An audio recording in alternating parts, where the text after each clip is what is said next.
Recycle 40k! Hi and welcome back to Recycle 40k. As I've said before, there is no need to buy new miniatures if you've got old crappy ones lying around or you've got access to the internet. I want to make myself a whole unit of Immortals. Immortals are awesome. They got toughness 5 in 8th edition and their weapons are AC2, which is lovely. It means they can cut through armour like a hot knife through butter. I went on a couple of websites and I didn't find many Immortals, but I did find death marks.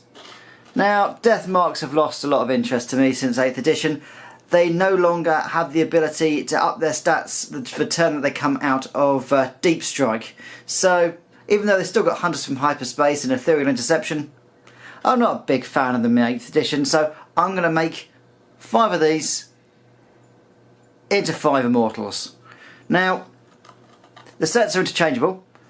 This little bugger here is terribly put together. His limbs aren't even glued into the sockets. They're kind of hanging out the side. The back is covered in glue. The paint job is mediocre at best. The head's glued on wonky. And there's whole bits of unpainted section and bits of silver. And yeah, he's just generally a mess. So I think this guy needs a bit of a makeover. So, let's start with the head.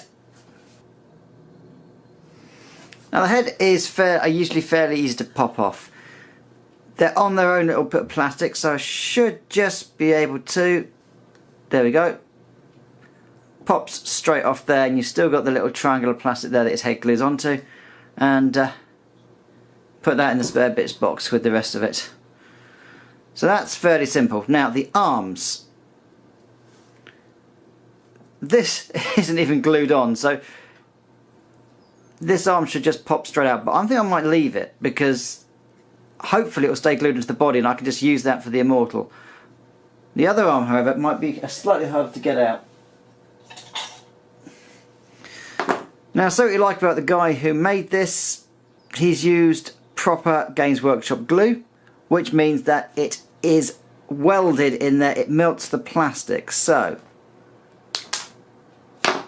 gonna have to snip it out. There we go, comes straight off, and yeah, the ball socket joint's still in there a little bit, but I can glue over that. Look at all that glue he's used there, it's shiny and ugly. So we have got a torso. Now the next part is the back. The back's got these weird orbs on it and it's got the spine attached and hasn't got the wires that come out the back to actually plug into the gun. So we're going to have to split this bad boy in half. So let's start by snipping off the unusable bits.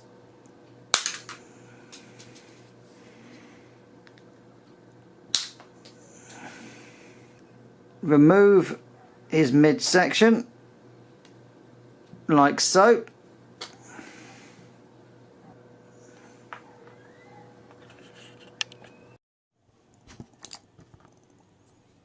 Now this bit's the tough bit. You've really got to watch your fingers here. Get yourself a nice sharp Stanley knife blade, balance it on its edge and just cut through the glue like so, and there you go, should just split. If it's giving too much resistance, don't break the Stanley knife and don't lose your fingers. Get yourself a diamond saw and you can cut straight through it without a problem. Luckily this guy's just seems to be glued on with a hope and a prayer, so easy enough to split in half. Now that I split it in half, I have glued on the back section which I had from a spare kit. That has the wires hanging down from it. And I'm just making sure the two glue together.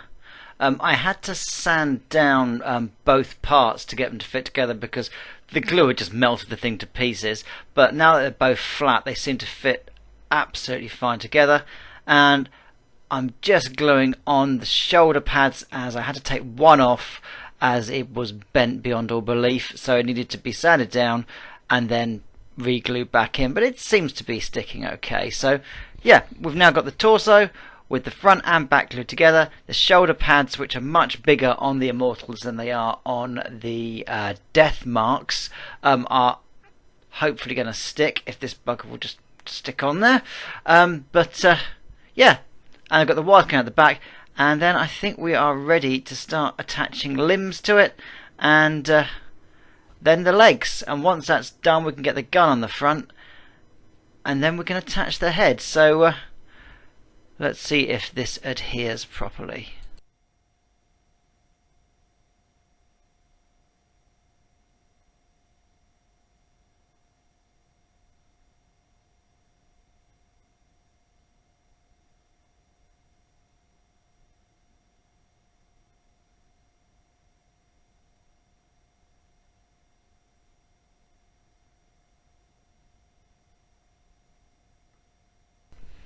Okay, so put some glue in the ball and socket joint, and let's attach an arm. So there we go, that should go straight in there, and yeah, it does. I'm going to use the wires to hold on to it because it means I can get access to the torso without having to grip it, and I'm still not totally sure that the glue holding the two bits together is going to work, but hopefully when I stick this gun on here and get it to glue onto the other limb. You know what, I'm going to put some glue on the other limb first as well, just so that it adheres at both ends. And you'll notice I'm using proper model glue here. Super glue just wouldn't cut it, so I'm going to use the proper model glue, which, okay, yeah, it melts the plastic, but I have cut most of the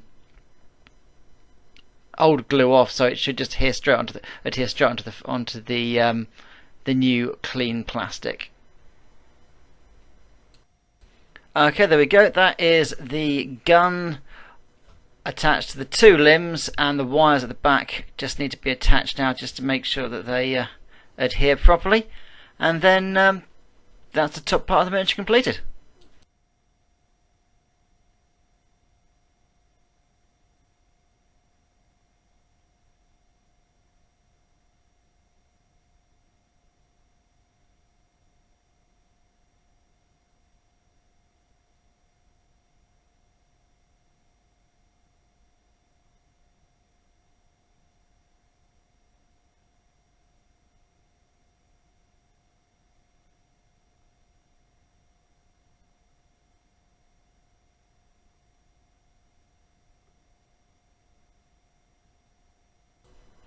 Okay, last final piece to do is to adhere the head to the neck. So I've got my trusty tweezers. I've already put a dab of glue on the triangle of plastic in there, and there we go. Just drop it straight on the floor. Well done. Okay, let's try it without the tweezers. Let's just try it with my fingers. Okay, and there we go. Just make sure the head's on straight and that it's looking the way I want to, straight down the barrel of the gun, because these guys are kind of stooped over and you want them to be lining up their next shot. And there, that is one death mark sliced up and converted into an immortal. And this guy looks awesome. All it needs now is going to base coat him, but first of all, let's do the others. This is how they turned out. Not bad, eh? They're all a bit hunched over and they look quite cool. And this is them with their undercoat of silver, ready to have the details on. Thanks for watching Recycle 40k.